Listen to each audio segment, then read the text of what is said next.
Chapter 10. In the Face of Light Extinguished. After the dead Nimbus agents had been placed on the pyre, Scythe Faraday lowered the torch of the kindling and set it ablaze. The fire took, slowly at first, then with increasing speed. The smoke turned darker and darker as the dead began to burn. Faraday turned to those assembled, Monira, Loriana, and all the former Nimbus agents. He was silent for a long moment, listening to the roar of the flames. Then he began his eulogy. Ages ago, birth came with a death sentence. He began. To be born meant that death would eventually follow. We have surpassed such primitive times, but here, in the unexamined wild, nature still retains its crushing foothold on life. It is with abiding sorrow that I declare the dead is here before us to now be dead. Let the grief we feel for the loss be eased by our nanites, but even more so by our memories of the lives they lived.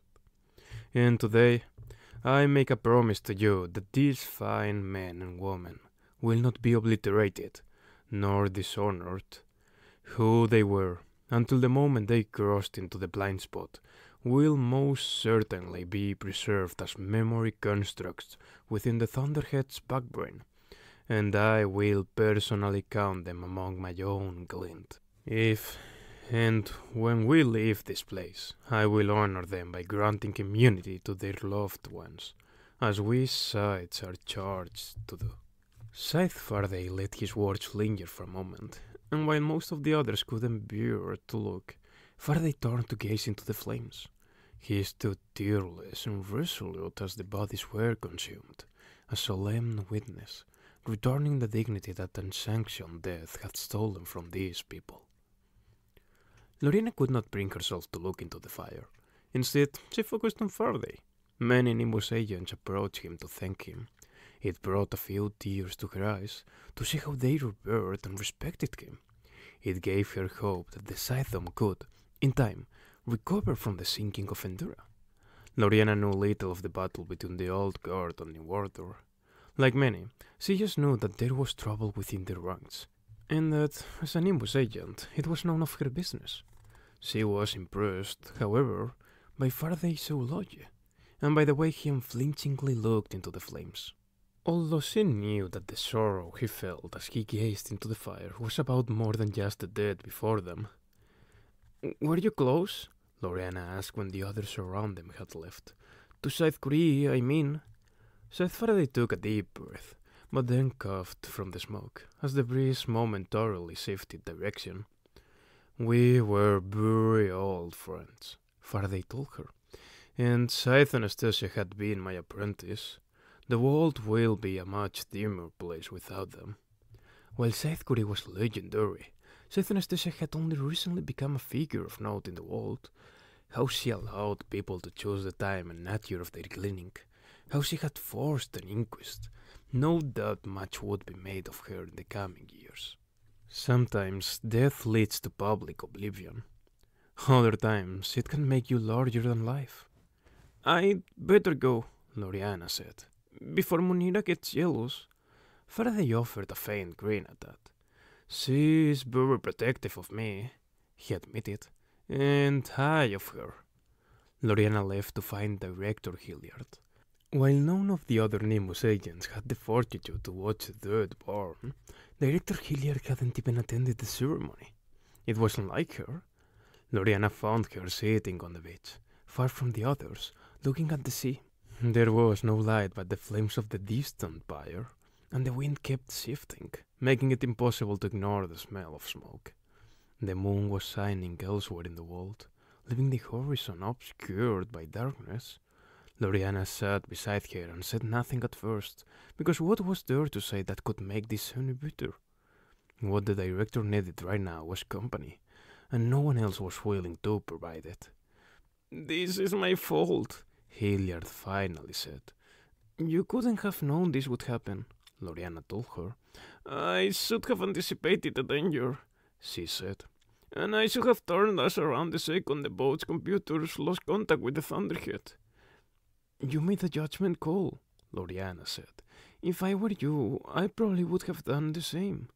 Still, the director was not mollified. Then you're just as foolish as I am. And although Loriana often felt foolish, in the butt of other agents' jokes, she wasn't feeling that way anymore. In the midst of their current helplessness, she felt empowered. How very strange. The night was warm and the sea gentle and inviting. That did nothing to ease Audra Hilliard's anguish. She had been responsible for many deaths in her time. It was hard to avoid when you're the head of the authority interface. Accidents happened, and Savories lost their temper during probational meetings, that sort of thing. But in each and every case, the deadies were revived. This, however, was different. Audra Hilliard was not a scythe. She was not trained and groomed for the responsibility of ending life. Now she had a newfound respect for those strange robed specters. For to bear such a burden on a daily basis took an extraordinary individual. Either someone with no conscience at all, or someone with a conscience so deep and sturdy that its center could still hold in the face of light extinguished. Audra had sent Lorianne away, telling her she needed some time alone.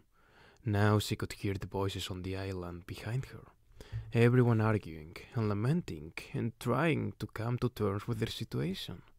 She could smell the stench of the fire, and she could see yet another body undulating in the waves, about to wash ashore. Of the 977 people she had convinced to make this journey, only 143 had survived.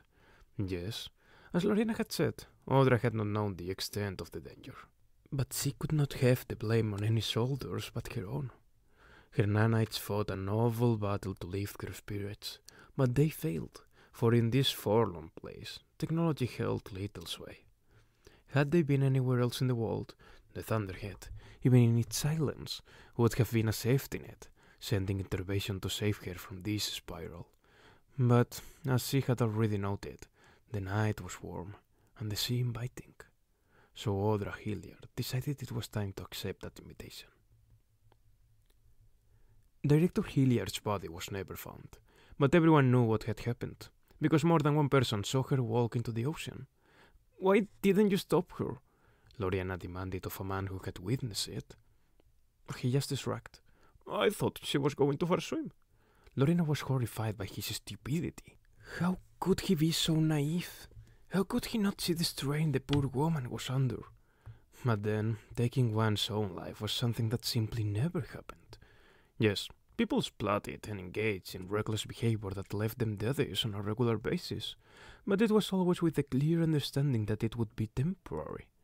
Only Scythe self-cleaned.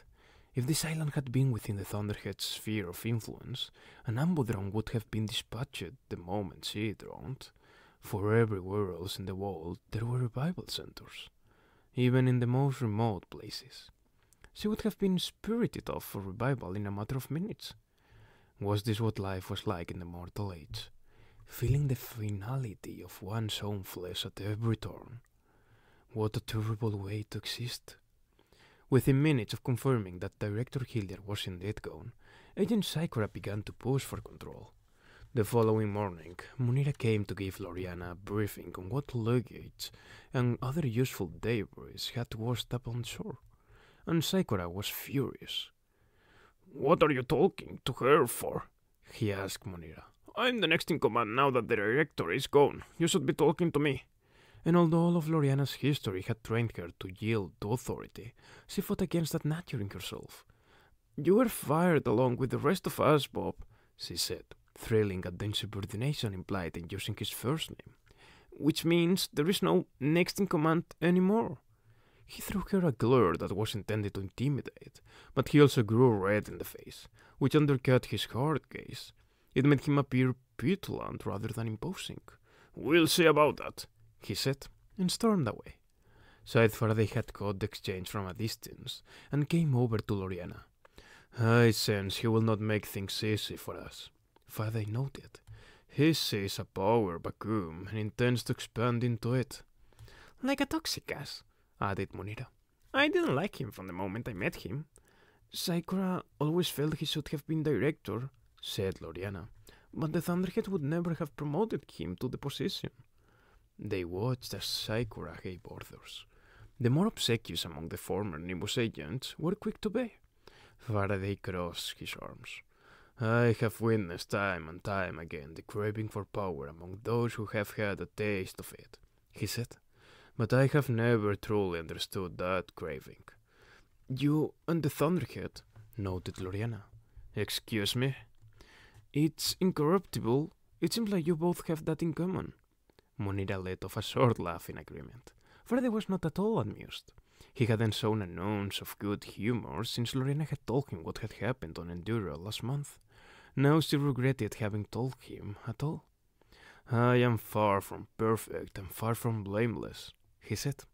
I've made many a selfish mistake in my time, such as taking two apprentices when one would have been sufficient, such as falsifying my own death to save them, and foolishly convincing myself I could do more good if no one knew I was alive. Clearly there were deep levels of pain for him in these memories, but he let the shadow of the moments pass. You found this place, Munira said. I think that is a huge accomplishment. Is it? Said Faraday. There's no proof that discovering this place has helped anyone at all. They turned their gazes to the various activities going on around them. Unskilled attempts at spear fishing, clusters of conversations as people formed cliques and joked for position, incompetence and intrigue, a microcosm of humanity. Why did you come here? Loriana asked. Munira and Faraday looked at each other. Faraday said nothing, so Munira answered. Side business, nothing to concern yourself with. Secrets won't help us survive in this place, Loriana told them, which caused Faraday to raise an eyebrow. Then he turned to Munira. You may tell her about the Founder's failsafe, Faraday said.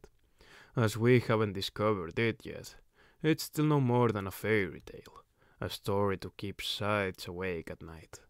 But before Munira could offer an explanation, Sakura approached them. It's decided, Sakura said. I've spoken to majority of our agents, and they have clearly expressed a desire for me to be in charge.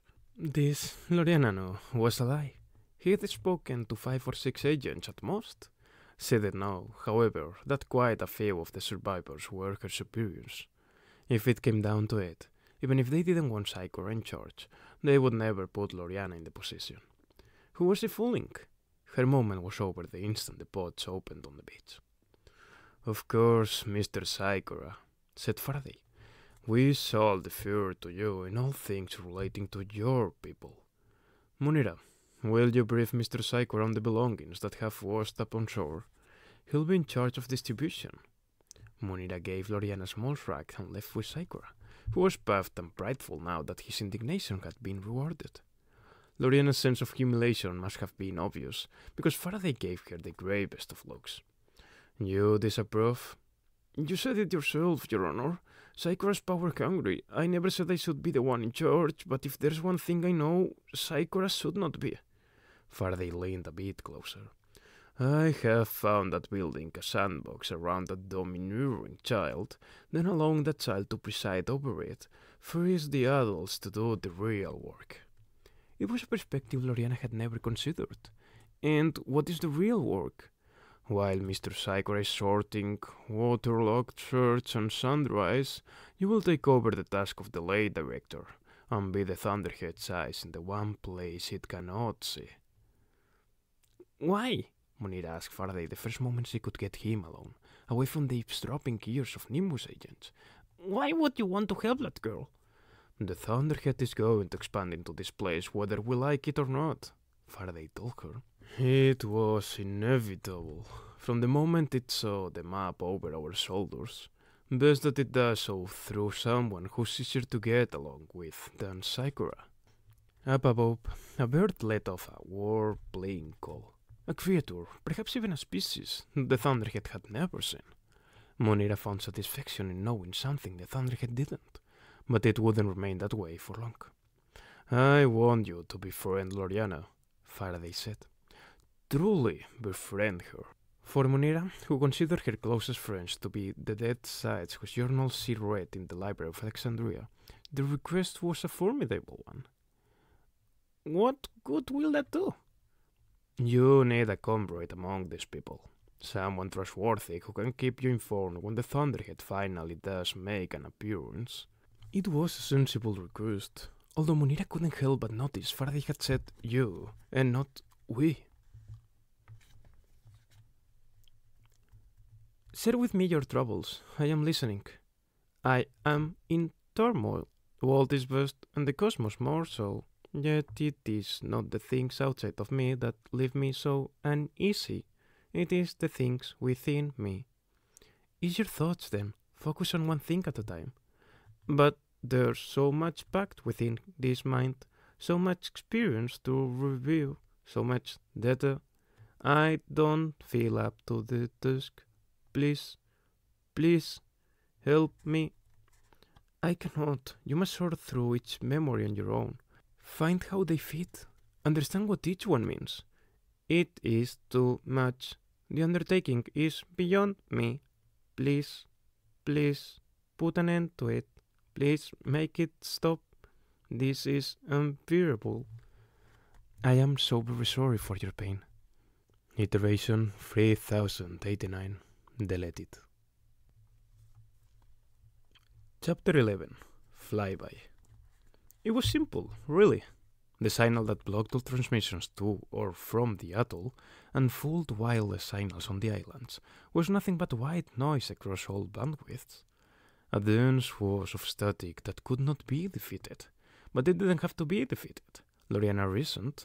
It just had to be messed with. There are a lot of old electronics in the bunker, she told one of the other agents. He was a communications specialist named Sterling, whose job it had been to coordinate between various AI offices. There wasn't much expertise required of the job, but he had been trained in basic wave technologies. Can you use these old electronics to create a magnetic field, or some signal that could interfere with the static? It seemed to Loriana that the Thunderhead was programmed to ignore the static coming from the island, kind of the way people tune out the drone of an air conditioner. But the instant that drone changed, you noticed it. Maybe it would be the same for the Thunderhead. The signal broadcast across all electromagnetic frequencies using some sort of random algorithm, Sterling told her. The best I can do is weaken it slightly, but only for a second or two at a time. Perfect, she said. Dips in the signal. That's all we need. Wasn't there an old code they used in the Mortal Age? Something with dodge and dashes? Yes, said Sterling. I learned about that. It was called Norse code or something. Do you know it? He shook his head. I'll bet no one but the Thunderhead knows it anymore. And then something occurred to Loriana. Something so simple and so true, she almost laughed out loud. It doesn't matter, she said. We don't need to know an old code. We'll just make up our own. But if we make it up, said Sterling, confused, no one but us will know the cipher. No one can decode it. Lorena grinned. Come on, do you really think that the Thunderhead can decode a simple alphanumeric code? The greatest human mind on Earth couldn't create a code that the Thunderhead can't crack, and you're far from the greatest mind on Earth. The communications agent agreed that, indeed, he wasn't exceptionally bright. I'll get right on it. In just a few hours, they had created a modulation code made up of short, medium, and long pulses of interference within the white noise, a combination for every letter, number, and punctuation mark. Loriana gave him a simple message to code and send. Have reached coordinates, a deserted atoll, severe casualties and loss of life. Standing by for further instructions. Loriana knew that once they had vanished into the blind spot, the Thunderhead had no idea if they had reached the coordinates, what they had found there, or if they were even alive. It needed confirmation. How odd that the most powerful entity in the world now hung on hearing from her. Even if it gets the message, it won't respond, Sterling said. It can't. We're still in Savory. It will, said Loriana with confidence. Just not in any way we'll expect. While Munira found she could tolerate Loriana and her upbeat attitude, she abhorred Saikora. From the get-go, he wielded his newfound position like a scythe with a broad sword, inelegant and unsuitable for the task. Fortunately, once he assumed the leadership role, he left Munira and Faraday alone, probably because they were the only two people on the island who were not under his authority. Loriana told Munira of the message she had sent. Munira had to admit that the method was clever, but she didn't expect it to yield much. Then the following day, a plane passed above them at cruising altitude. It was too high to be heard over the rustling palms, but its vapor trail could be seen by anyone who looked skyward. Saikora didn't think anything of it, but Loriana was ecstatic, and with good reason. Munira had told her how no planes had flown over the blind spot since the Thunderhead's inception. Its fundamental programming made it incapable of even acknowledging this hidden part of the world to itself, much less actively exploring it, hence the mysterious coordinates with no instructions. But the Thunderhead could respond indirectly to a communication that someone in the blind spot initiated. Even so, to overcome its own programming and send a plane directly overhead must have required a massive amount of computational power. It was very literally a sign from the heavens. That evening, Munira found Faraday by the western beach of the narrow island, watching the sunset alone. She knew Faraday was still grieving, for Loriana had told her everything that had occurred on Endura. She wanted to be a comfort to him, but didn't know how. She brought him some fish that was slightly overcooked and a ration of beer slices. Probably the last they'd have, because the Nimbus agents were foraging everything edible the island had to offer. He looked at the food, but told her he wasn't hungry. "Are you so consumed by grief that you can consume this fish?" she asked. "I think you'd want to exact revenge on sea life." He reluctantly took the plate from her. It wasn't the fault of the sea life around Endurer. They were clearly under someone's control. He picked at the fish a bit, still not taking a bite. "Loriana seems to have made contact with the Thunderhead," she informed him. "Seems. Since the Thunderhead won't allow itself to communicate with her or anyone else, contact would have to be indirect. So, what did it do? Make the stars blink?" "In its own way," she said, and told him about the passing plane.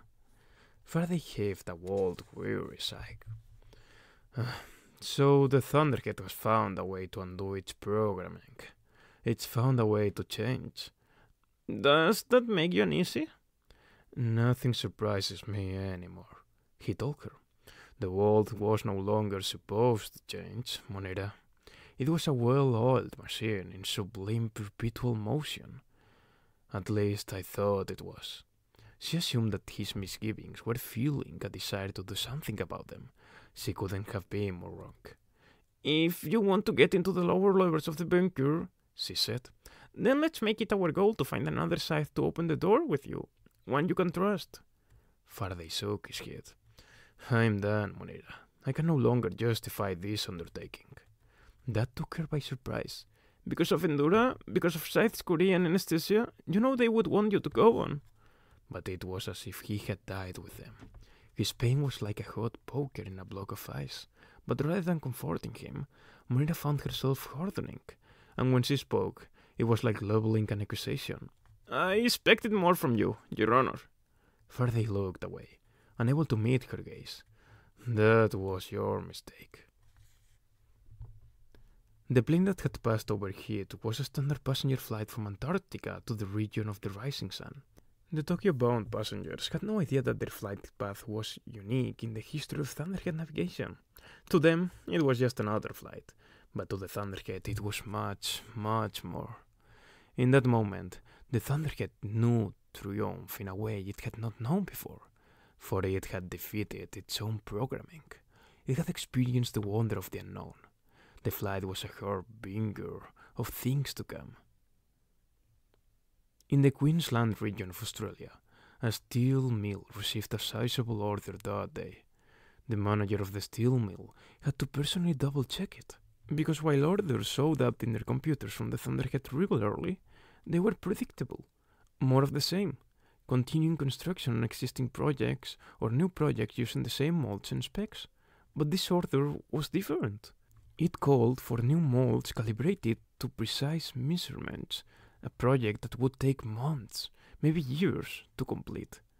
Meanwhile, thousands of miles away, in the chill Argentine region, a manufacturer of construction equipment received a similar unconventional order, and an electronics plant in Trans-Siberia, and a plastics factory in Euroscandia, and a dozen other businesses large and small all over the world. But the steel mill manager knew none of that. All he knew was that his services were required, and he found himself overcome with joy. It was almost as if the Thunderhead was speaking to him again, and he wondered what on earth it had decided to build.